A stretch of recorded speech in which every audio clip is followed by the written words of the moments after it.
content creation side? Okay, so we have a bunch of content creators. What about on the sort of ad spend media side where you're deciding where to put dollars? Okay, got it.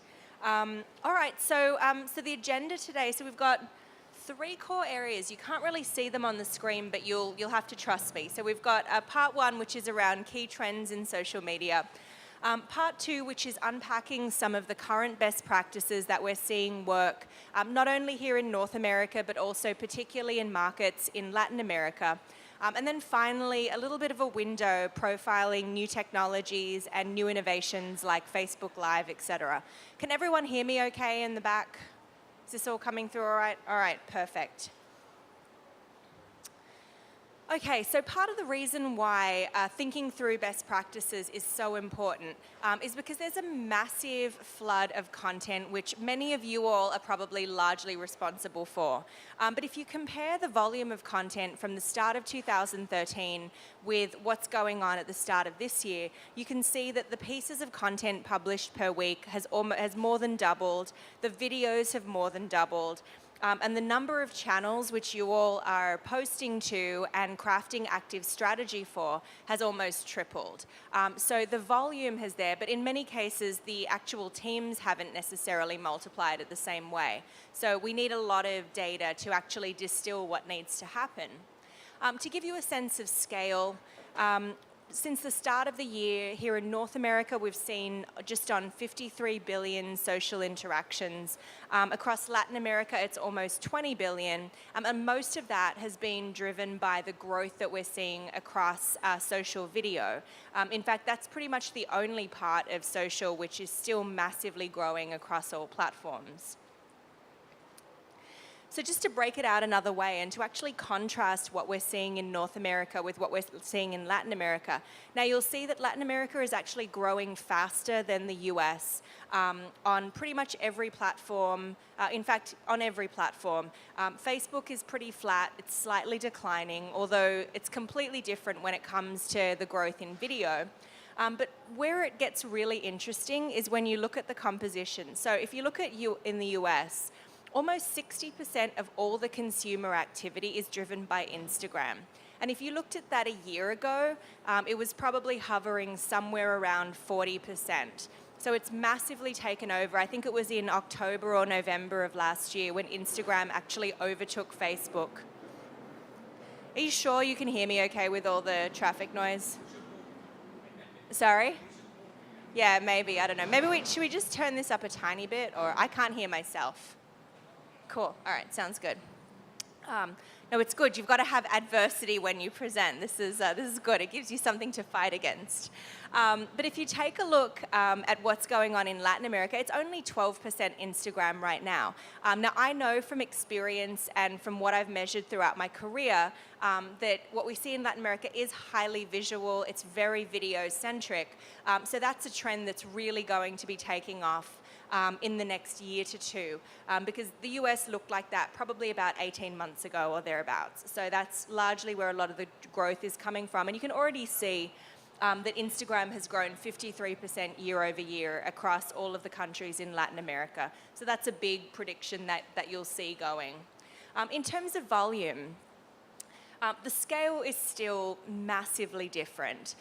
If you compare the interactions per post for something like Instagram, it's hard to kind of see it, but I'll point it out. So over here, almost 15,000 actions per post in America, like per the average Instagram post, which is huge.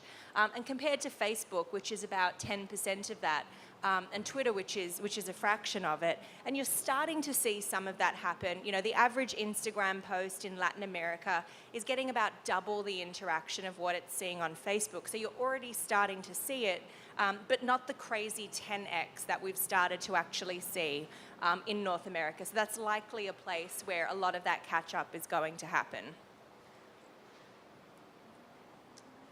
This is what a lot of the breakdowns look like by country. So this is measuring across all the brand categories and on a country basis. And you can actually see that each country has been pretty much outpacing North America. So a lot of the growth is really happening here, much, much more so than what we're seeing.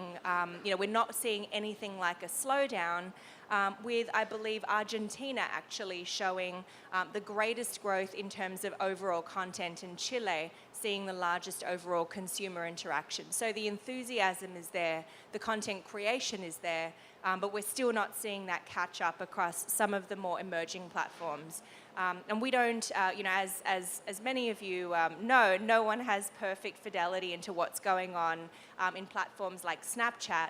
But I'll sort of posit a theory that on any sort of new platform, you're seeing growth, but it's not quite that catch-up growth that you're seeing here in the US. This is looking at what this actually looks like, just to skin it in a couple of different ways, and why probably many of you are seeing a lot of pressure in terms of saturation in the news feed, or just feeling like the competition for the consumer's attention has massively intensified. I mean, this is why. You can see that the amount of total content has actually grown 81% since the start of last year. That's compared to only 16% in the US. So the average consumer in Latin America is, I know, it's like planes, trains, and we're going to do this, guys. This is going to work. The average consumer is actually seeing 81% more, or being exposed to 81% more content. So what's going to capture their attention, what's going to pique their interest is just massively more competitive than it was when probably many of you got started. And that's actually an interesting point. Who has been involved in social media for 2 years or more? Okay, almost everyone in the room. So many of you have probably seen this evolution where that saturation really is happening. And the great news is here, the consumer in Latin America is actually pacing with the amount of content. So the amount of content's grown by about 80%. The consumer interaction has also grown by about 80%, which means that they're still at a point where if you give them more, they'll do more, and we're not seeing that slowdown. We have, as you can see, for North America, started to see a little bit of a slowdown on certain platforms, but the consumer is still very hungry in all of the key markets. And this is what that exact same breakdown looks like by country. Again, we noticed that Argentina was actually the fastest grower in terms of content. We're seeing that come through again. But everyone is here in double digits and in some cases triple digits, with consumer attention also keeping pace. And that's just a good one to monitor over time as well, because when you start to see that you're putting out more content or spending more dollars on more ads and the consumer is doing less, that's often time to really consider diversifying, because it just means that they're getting overwhelmed, there's too much coming at them, and there's really no point continuing to put dollars into driving more. So now let's talk for a moment about video. And for video, the trends are completely different. Whereas you saw across all types of content, growth was essentially flat, both in North America as well as Latin America. When you look at video, it's a completely different story. Growth is up 60% year over year, and you can see, Twitter is growing at 400% in Latin America for video. Instagram staying pretty steady at that same 50%, and Facebook, rather than being on the decline, is growing double digits. So that's really where the bulk of consumer attention is kicking in, and where pretty much every brand at the moment are putting the majority of their focus. I'm not going to hazard a guess at how much of this is driven by live video, but definitely if we compare the average interactions with a Facebook live video for a regular Facebook video, it's probably up something like 30 to 40%. So that's just, the stats on Facebook Live are just different to anything we've seen.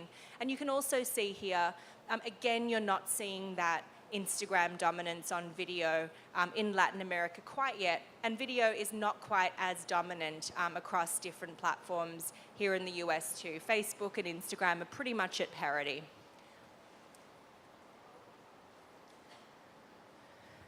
So So who is driving video across Latin America? This gives you a bit of a picture of where all of that video growth is happening. As you can see, in terms of overall consumer interactions, Chile has actually seen the largest growth year over year. Of course, Brazil dominates in terms of its size, and Argentina, Peru also seeing, significant outpacing. I mean, if you look at something like Peru, which is upped its video content by 42%, but has gotten 7 times the consumer interaction on video there. So you're seeing really significant multiples in pretty much every market, with the exception of Colombia and Brazil that are pretty much pacing.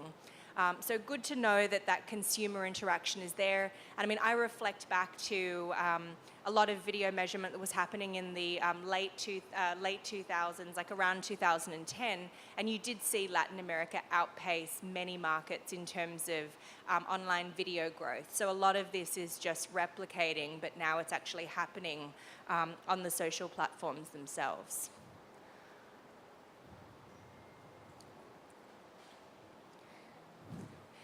And this is just, again, a bit of a sense of where that catch-up is going to happen. So interestingly, Latin America has actually outpaced the US in terms of video content production. And this is the first time where the audiences have not quite caught up yet. So you see that pretty strong delta. The average consumer has grown about 180% in terms of their interaction with video, but the video itself has actually led. So we'll likely see a catch-up there where that pacing will happen. But it's good to actually see that you can really see the average brand has kicked into gear and has started producing a lot of content along those lines. So now to take a little bit about what's actually going on under the hood from a best practices standpoint. So as we sort of highlighted at the beginning of the presentation, it's much, much harder to get the average consumer to do something. Competition for time with your brand is much fiercer than it was even a year ago. And the ability for consumer brands or advertisers to garner that attention is even harder.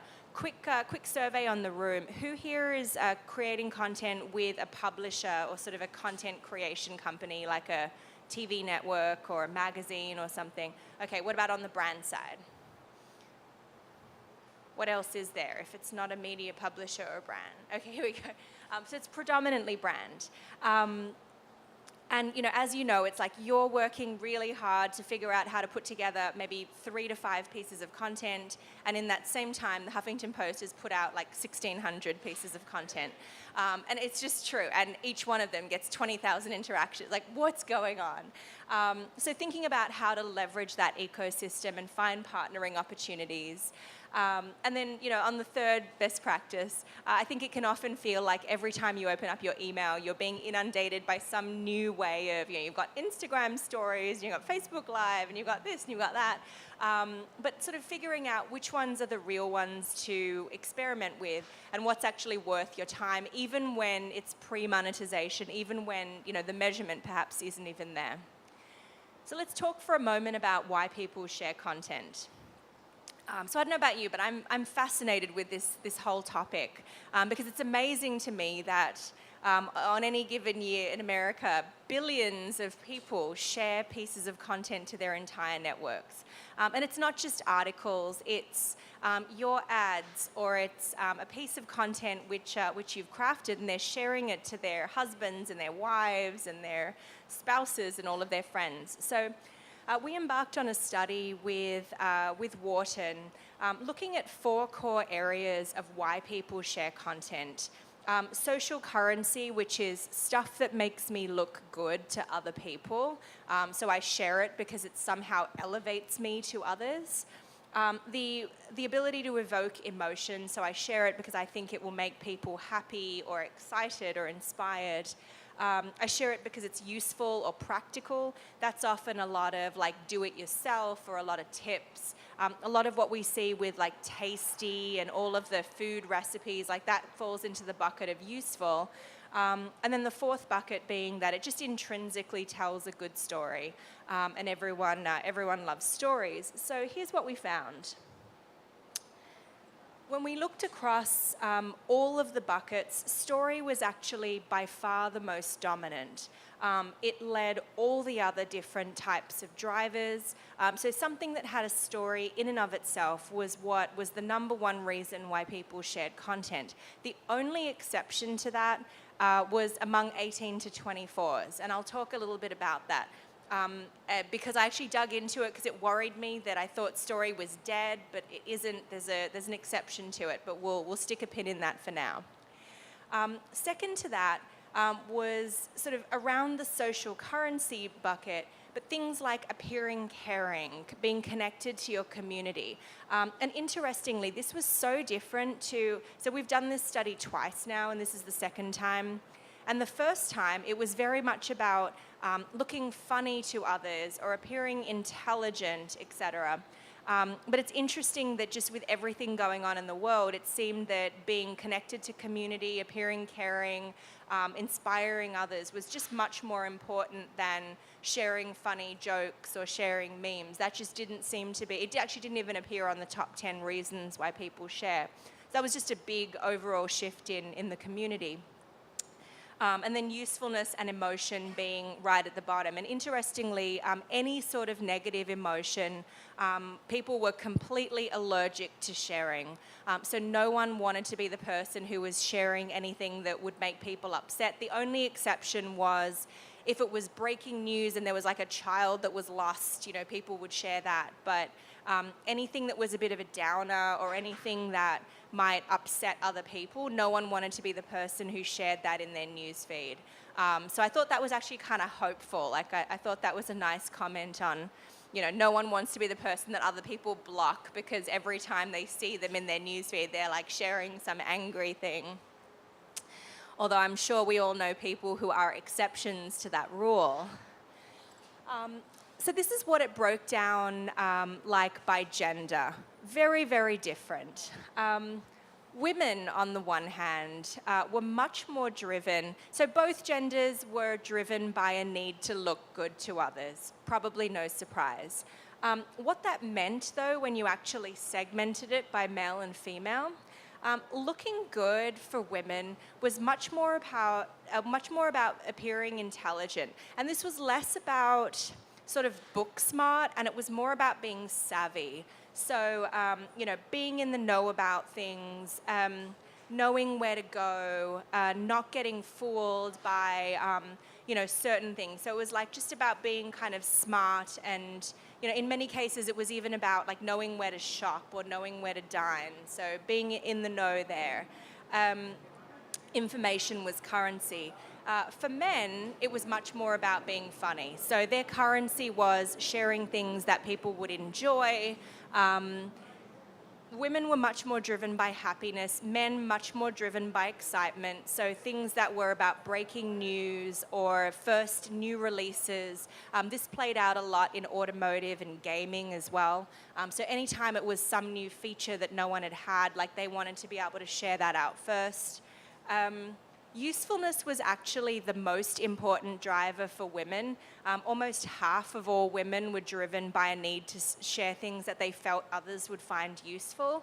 And interestingly, usefulness was not a driver for men. So I'm not going to comment on that one. I'm just going to let that hang. It was just the data, so. And we talked a little about, what we saw in terms of sharing, but I did want to point this out because we looked at just a top 1,000 posts. I mean, look at the composition of sharing. So it was about 19% shares for all types of content. If you look at just the top 1,000 videos, the sharing went up to something like 50%. So we saw it grow by about 2.5x. Like people were that much more likely to share a video. So anything, and it probably triangulates with finding stories much more shareable. It's so much easier to convey something with a beginning, middle, and end and a narrative if it does have that sight, sound, and motion component. So that was really dramatic in the data, and wanted to call that out as well. So I mentioned before that storytelling was not a factor for 18 to 24-year-olds. And I became really depressed when I saw that because I thought that story was going to die in our culture and that it was all kind of over. But when we dug into it a little more, what we actually found was that it wasn't so much that they didn't like stories per se, they just didn't like stories that they couldn't participate in. So if it was a beginning, middle, and end, but it also asked for an opinion, or it gave people an opportunity to somehow contribute to the narrative or somehow be a part of it. Like this video with Dove Men Plus Care, like the video itself was great, it told a story, but something in the text of it also said, share your own story about a coach that you've had or something. That seemed to make such a big difference. But anything that was just about, I'm giving you my story, we want you to share it, 18 to 24-year-olds just didn't care about that at all. So they needed that opportunity to actually be a part of it. And you probably see that play out a lot more with many of these creator platforms like a Snapchat, where you are, by definition, in the narrative. So just a good point through there. And then finally, there are a lot of generalities about gender and age and type, but we looked at this cohort for the same set of people and what drove them to share in different categories. So you can see the same set of people were motivated to share content that was inspiring in the beauty category, but that was not a driver in the consumer goods. It was much more about something that made people happy.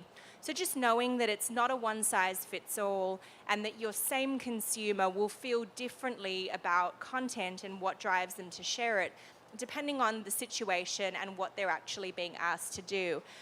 Finance actually really jumped out at me because inspiring was the most important thing there. And you see that play out. Like there are many credit cards or banks where they have ties to charitable giving, or there was the Wounded Warrior Project, or there were certain things where they actually tie to the community. American Express does that with Small Business Saturdays, etc.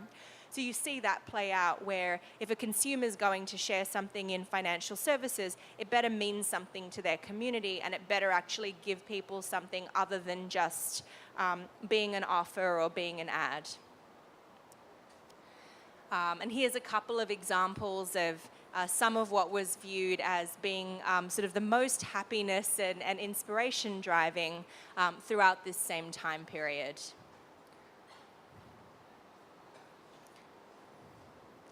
We talked a little bit about usefulness. I mean, these were some of the top-rated overall useful pieces, but you can see this. I mean, here are some brand examples with Snickers, etc. But you see a lot of this. I think it's Tastemade and Tasty, all of those sort of short where you just have the images of the bowl, and a lot of it in many cases. In fact, who here has actually watched one of those Tasty or Tastemade videos?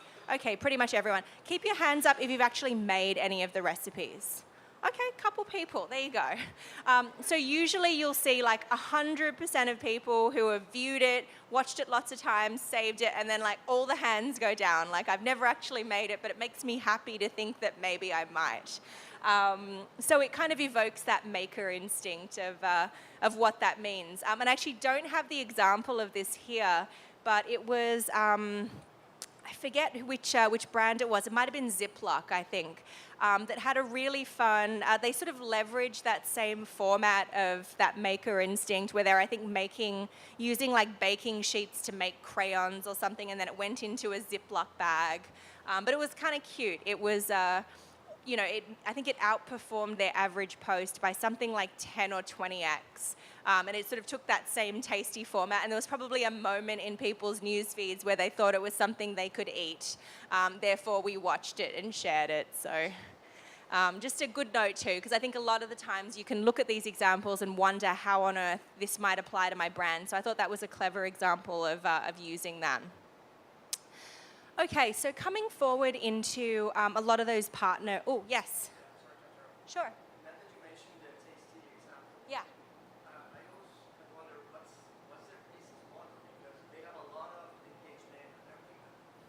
Perfect segue.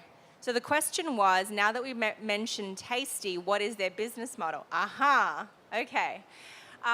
So there is a whole ecosystem, and it was actually, I think, formally announced in early April of this year, where if I'm a publisher and I have lots of experience creating social posts, you, advertiser, can actually run your media dollars with me and pay me to co-brand content with you that I will then publish out. And that's the bulk of what the business model is for many of these publishers. For some more traditional publishers, it's also about getting lots of engagement on social, driving it back to their website and selling ads there. I know, but that's sort of like going, you know, I've got a great idea, I'm going to have this party, and the way I'm going to do it is I'm going to go to other people's really good parties where people are happy, and I'm going to try and convince them to come to mine. It's just really hard. So as this ecosystem started to emerge, we actually surveyed just over 300 brand marketers to find out what they cared about when they were making these sorts of partnerships.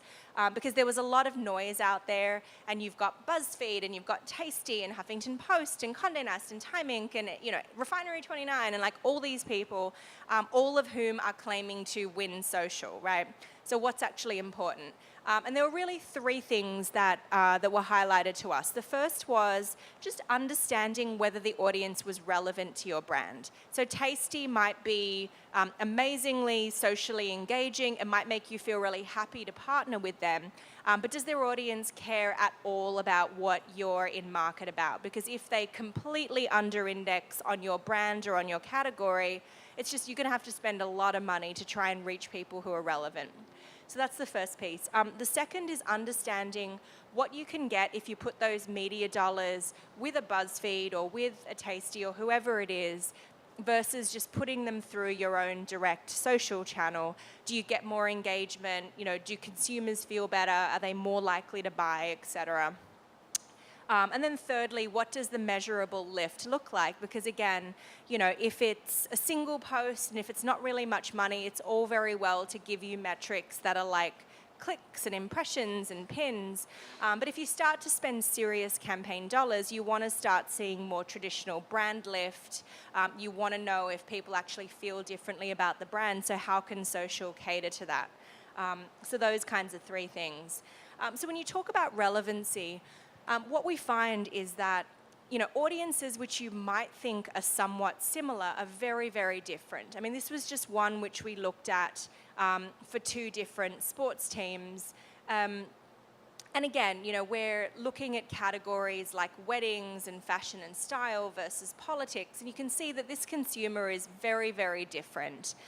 The way that we get this data, so every single time someone interacts with anyone's post on social, we collect it. And over time, you actually see the same people doing things with different brands. So in these sorts of queries, you're actually looking at those people and wondering what else are they touching across social media. And that gives you a sense of whether a partner is a fit. And it also might, like if you saw that your audience was 3 times more likely to engage with publisher X versus publisher Y, that might tell you that that has a better partnership opportunity from an overall content fit standpoint. So this was playing out through that category. So this is what those co-branded posts look like. Many of you, I'm sure, have seen this a lot, but just on that example with Tasty, here you can see they've actually tagged the advertiser that they're working with. That triggers reporting inside of Facebook, but you can actually see oftentimes there'll be a placement inside the video. Sometimes there won't be, and there's a lot of different branding rules of what is and isn't acceptable. But this is probably emerging as one of the fastest growing monetization channels that we're seeing. We're actually running an analysis right now to look at how many of these posts have happened since that announcement in April. Lots of publishers were doing it prior to that, but this kind of really legitimized the space and made it measurable and sort of made it definitely above board. And you can start to see a lot of this emerging here as well. The tagging we haven't actually seen across many of the Latin American markets yet, but we'll likely start to see this popping up much more. This was what everyone was doing prior to the announcement, where they were actually just tagging advertisers in the text of the post.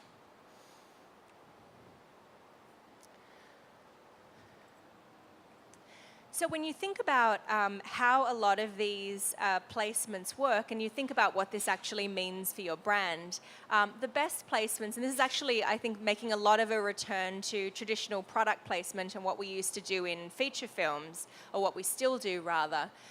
But for the consumer's perspective, the consumer in most cases won't even know that it's a branded post. That with tag, I mean, we've been doing that for a long time. If I'm at a restaurant, I tag my friends and I say that I'm with them. So that doesn't automatically trigger anything in the consumer's brain.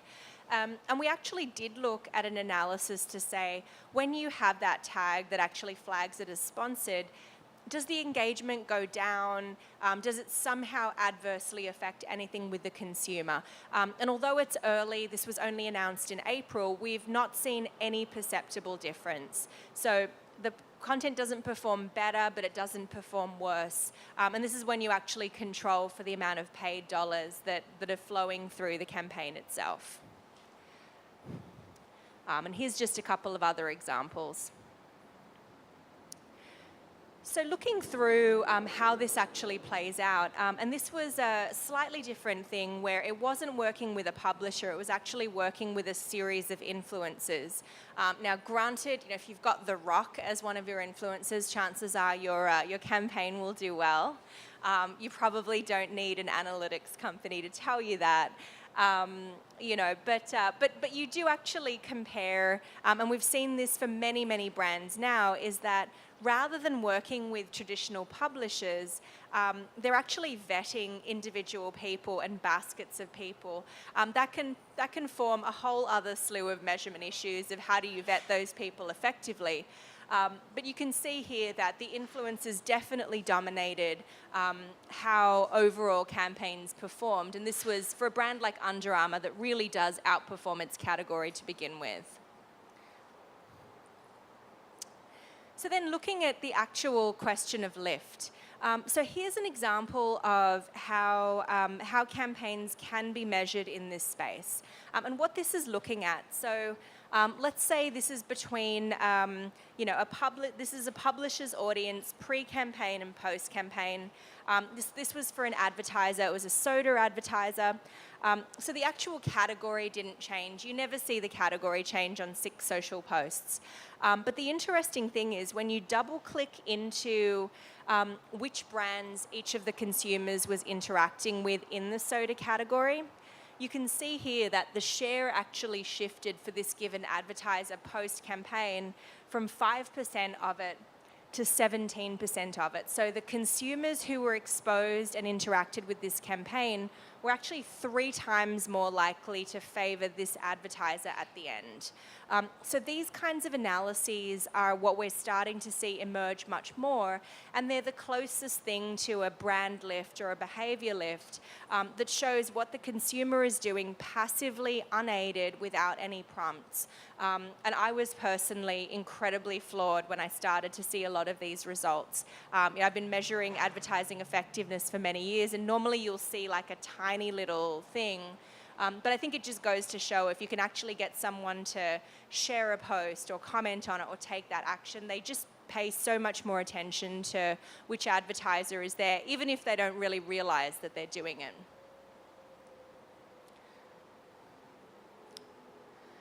So taking a look now at Facebook Live and some of the biggest trends we've seen from a best practices standpoint. So for anything scripted, we've seen Q&A formats have worked incredibly well. Now, we don't have anyone really here from the TV side, but I'll just quickly say one format that worked there, because if you're a TV network, all you care about is, or one of the things that you care about is driving tune-in. And Comedy Central with Broad City did a great thing where leading up to, I think it was their season finale, they did this big broadcast, Facebook Live broadcast, and towards the end of it was like, the show's starting in 10 minutes, like come join us over there, etc. And they literally flowed it into the show itself, which worked. Enabling live video to give brands and to give consumers access behind the scenes. So if you have a brand where maybe there's some interest in what goes on behind the scenes or tentpole events, this is sort of unparalleled ability to give people that sort of access. And actually, we saw a little bit of this play out recently with the Olympics, but there are also a lot of missed opportunities, because I think a lot of people would have loved to be in the Olympics village and to see some of the athletes prepare. But I think perhaps people were still a little trigger shy as to what that was going to mean. The third thing was around using influencers on live video. A CMO who I was talking with recently of a luxury brand sort of admitted quite confidentially that he would often use influencers to execute tactics that he didn't think he could get approved inside of his company, because his company was a little more conservative. But he said, you know, if I get 5 influencers to go do it, you don't have to go through the same sort of approval processes, and you can really try it out with people who are great at content. So I thought that was kind of sneaky, but kind of brilliant. Breaking news, of course. And then the final one, which is around education. And these can be kind of hit and miss. But there's also a lot of simple things which people know how to do. That's kind of like if you were sitting in a room with them and they were just doing it in real time. That seems to work really well with live. So obviously cooking could be one. But you look at that around music or around just any sort of preparation. There's just an opportunity to do it in a very unedited, sort of friendly way that consumers will often kind of ask questions as they're going, and you can sort of interact. It just kind of brings all of your customers into the room with you. I think we've seen that work really well for makeup tips as well and beauty tips.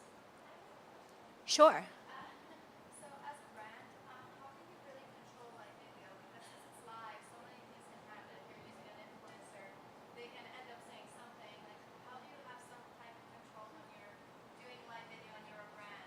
What's your brand?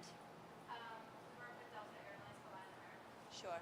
Sure. So the question was, when you're doing live video, how can you kind of control or put guardrails around what happens? The really short answer is you can't.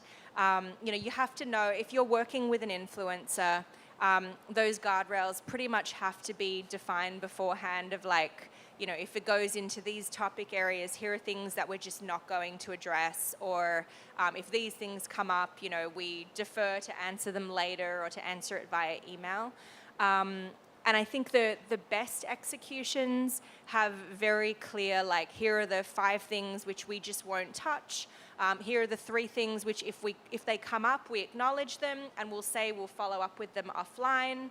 And then here's everything else which is sort of open access. But it's scary, it is really scary. And nothing massively has gone wrong for live video just from a brand standpoint yet, but it will, and it does involve that level of risk. I think that I know for some campaigns which have been done with influencers, you've even had someone from the brand team also moderate, like in sort of a Q&A format. So you're kind of, I guess, controlling a little more about what comes up. Depending on what sort of campaign it is, that could also work, but sometimes it maybe loses a little bit of its authenticity. But influencers are really unpredictable, It's one of the top things we get asked to is like literally to go through all of their historical stuff and make sure that nothing crazy happens that you're not aware of, or that they don't sometimes in their downtime like slag off brands, like you'd want to know that. So a lot of it, I think, is just about forming a really strong, quick guide and making sure that the influencer understands what is and isn't off limits and trusting that they're going to respect that. Any other questions before we move on live? Nope? Okay. I just thought this was a fantastic example. UFC did this with each of their with a bunch of their players, and literally just had it as a talking head. These ran, I forget exactly, but I want to say they ran for like 20 minutes, and it was just freeform, and it was completely unedited. And certain areas of it definitely went into areas that maybe UFC wouldn't have loved, but the consumers loved it. I mean, this was what the composition of their comments looked like. So this is what regular video looks like. Comments is about 6%.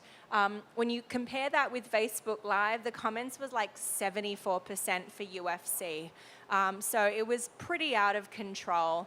And it was so, and interestingly too, this would make sense if this was all happening as it was going live, but the amount of people who were commenting and asking questions and having conversations with each other, even after the video was done, like something like 50% of those comments happened after the actual live broadcast. So it went on to have this life. And an interesting point on that too, one thing which we're starting to see in the data and that we believe, so previously sharing was one of the sort of more influential things to getting your content seen in the newsfeed.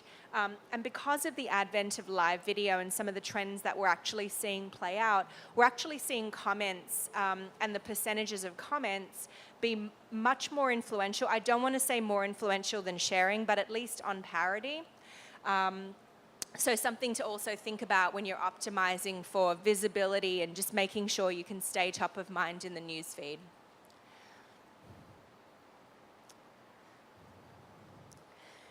And this was just an example too, where we have actually seen within financial services, Facebook Live start to take off. And if you remember, when we were looking at why people share in financial services, it was largely driven by feeling inspired. So it's interesting that you see some of what works best in this format is anything that ties to community or that actually has a live feed. I mean, arguably sort of an influencer here, which is actually showing a business success. And a lot of this is much less about the brand's own message and ways to actually create a platform for people in the community. So Facebook Live, and this is probably a category where it's easier to do that. But definitely one also where, even for legislative reasons, you'd have to have a lot of great guardrails around what you can and can't cover. So just finally, talking a little bit about, and this, is used here for influencers, but you could also apply this to your relationships with publishers or any content partners. Three things that we always look for and that we validate a lot of campaigns on. The first being trust and authenticity. So is this person not only popular, but is it authentic for them to have a partnership with your brand? And I know that one thing which we've seen in the past, and particularly in the fashion category and beauty, where there are a lot of influencers that are, almost, to use kind of old modeling terms, overexposed because they're working with Chanel and Veuve Clicquot and J. Crew and Target. And after a while, you wonder, how can this one person realistically traverse all these brands and have it make sense to their audience? So looking at that, thinking about accessibility and reach, because they might be the most authentic and compelling person in the world, but if they don't reach enough people, you're going to have to aggregate a bunch of them, and it's just going to create a lot of work for you. And then finally, just making sure that they're actually in the habit of crafting content. You see things like Chewbacca Mum come up, and we get questions like, how can we find more of her? How can we make sure that we get the next Chewbacca Mum? And my perspective on there is, she may in fact be the best content creator on earth, but no one really knows yet because she's only crafted a handful of pieces of content. So finding the people who not only have those amazing overnight successes, but also are in the practice of crafting content. Content is a discipline, it's a skill. So just making sure that you see a lot of that going through. And definitely, what we've seen over and over is when these partnerships get right, are done right, that we really do see huge returns. I mean, even for the influencer themselves. And I thought this was an interesting thing, where the influencers post with Oreo actually outperformed their own regular posts.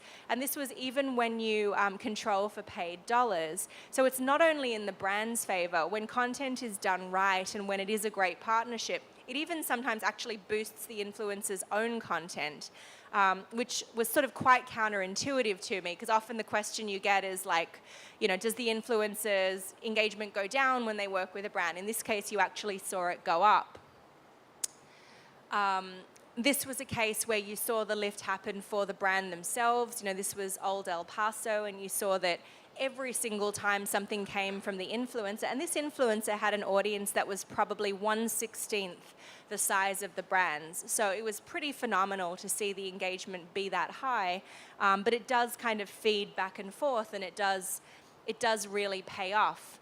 Here's another example with Hawaiian Tropic. And you start to see a lot of these play out through. And then finally, this example that was actually executed through Facebook Live for a cosmetics brand. And again, you actually saw this influencer's own engagement went up when partnering with the brand. And if you read through the comments, again, the fear is always like, oh, are people going to think that this influencer is selling out, or is it a bad thing? But everyone was, going through and commenting, going, oh my gosh, she looks amazing. Which color was it? I want to go out and buy it. So it's just a very different headspace, and something that's very native for the platform, and that really does pay off.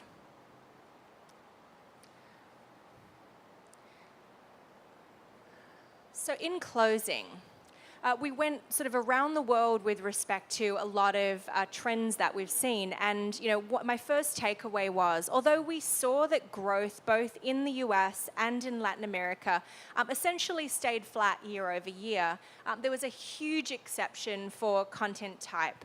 So video for both regions grew 60%.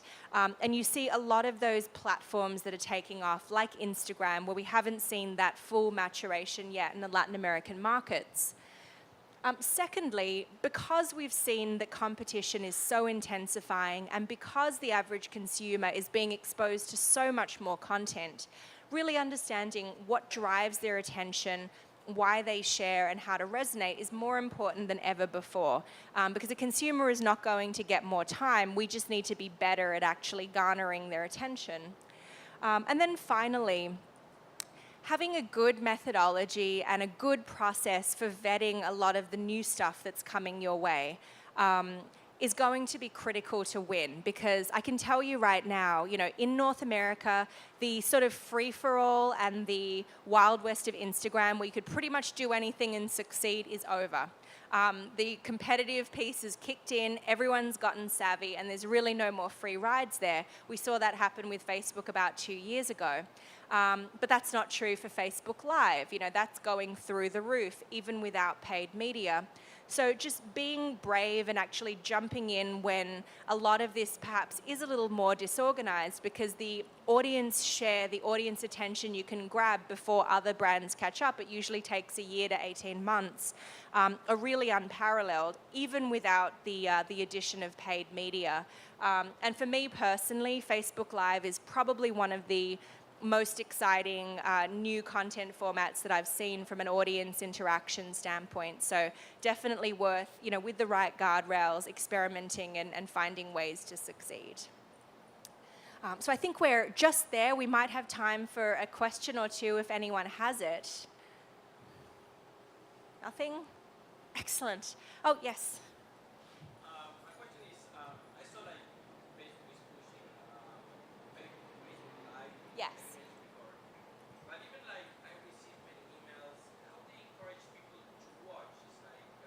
The discovery?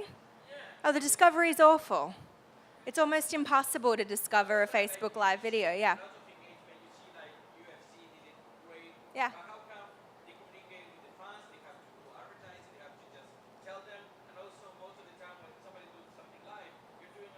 Yeah, and you don't even know. Yeah, no, so this is a great question. So why are the stats for Facebook Live so interesting when the discovery is so crap, right? It's impossible, yeah. So Facebook is planning to roll out a way to discover. So they're going to be curating things into channels, et cetera, in your mobile app, but that's not there yet. So there's two ways that people discover stuff right now.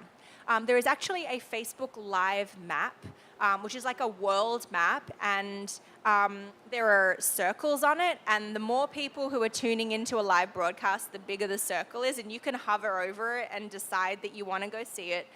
If you happen to have loads of spare time and you just want to have a map of the world up and do that. The other way is literally by noticing it in your newsfeed. So a lot of the times you'll see, and actually television does this really well. So I remember an example with Pretty Little Liars where they were going live on Facebook. They pushed things out to Twitter and to Instagram, calling people to join them on Facebook for their live session. And a lot of it is also driven, which is why Facebook Live needs to be a certain length. If it's not about 15 to 20 minutes, you'll lose a lot of the live discovery. Because a lot of it is also people are sharing and commenting, and I'm on Facebook and I see that someone's commenting and I go, what's that about? And I go see it.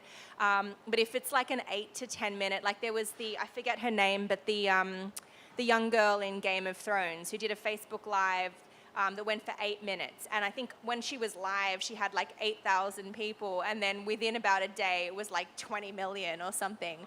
But no one had had a chance to know that she was live. So making sure that there's that time. But yeah, discovery leaves a lot to be desired. So imagine what it's going to look like when people can actually find what you're doing proactively. Yes. Yeah. Yeah. For Facebook Live, we've not seen numbers that low, but definitely making sure that you're posting to other channels. If you're working with influencers or even just people inside, just making sure that people trigger that that's there, because you want to make sure the most people are tuned into it contemporaneously, because then they'll share if it's good, and then you get that cascading effect. But yeah, I'm sorry. What about Snapchat? How is it growing also as well as all these other platforms? Yeah, so I don't know for Snapchat for Latin America. We've definitely seen the growth here in the US. It's interesting because it's dollar for dollar with Instagram stories right now, which was surprising. Like you saw this kind of big ramp, and you have seen a little bit of it level out with Instagram stories. But also a part of it too is, Snapchat is just notoriously unwilling to do much in the way of measurement. So it's sometimes hard to get great optics through there. But I'm sorry, yeah. Going back to the Facebook Live topic, Yep. my concern with Facebook Live is when we talk about the millennial audience, just because I think that we really value immediacy, and I think that's why Snapchat and Vine and all those immediate mediums have been so effective. So with Facebook Live, my concern is how effective is it going to be on millennials that like immediacy and not 20-minute videos? Yeah, so that's a great question. So the question was, how effective will Facebook Live be among millennial audiences? So I'm actually less concerned about millennial audiences. I'm more concerned about people younger than millennials. Because I think for 18 to 34 or 35, so far demographically, Facebook Live seems to be very dominant, particularly the ability to broadcast yourself and interact with your friends and all of that, that seems to be working. I'm probably more curious to know, given that Facebook is very penetrated among 18 to 34s, but not so penetrated perhaps in some of the younger demographics, other than to have parents keep tabs on their kids. So that's something that I'll be curious. I think everyone's sort of wondering, will people age into it? Or will all of that go to Instagram and Snapchat and Vine?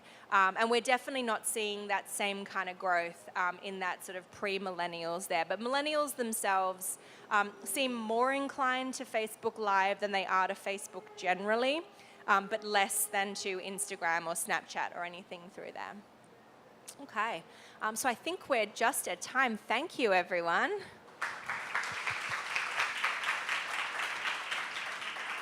And I think presentations will be available, and if anyone has follow-up questions, feel free to reach out. But have a great rest of your social media week.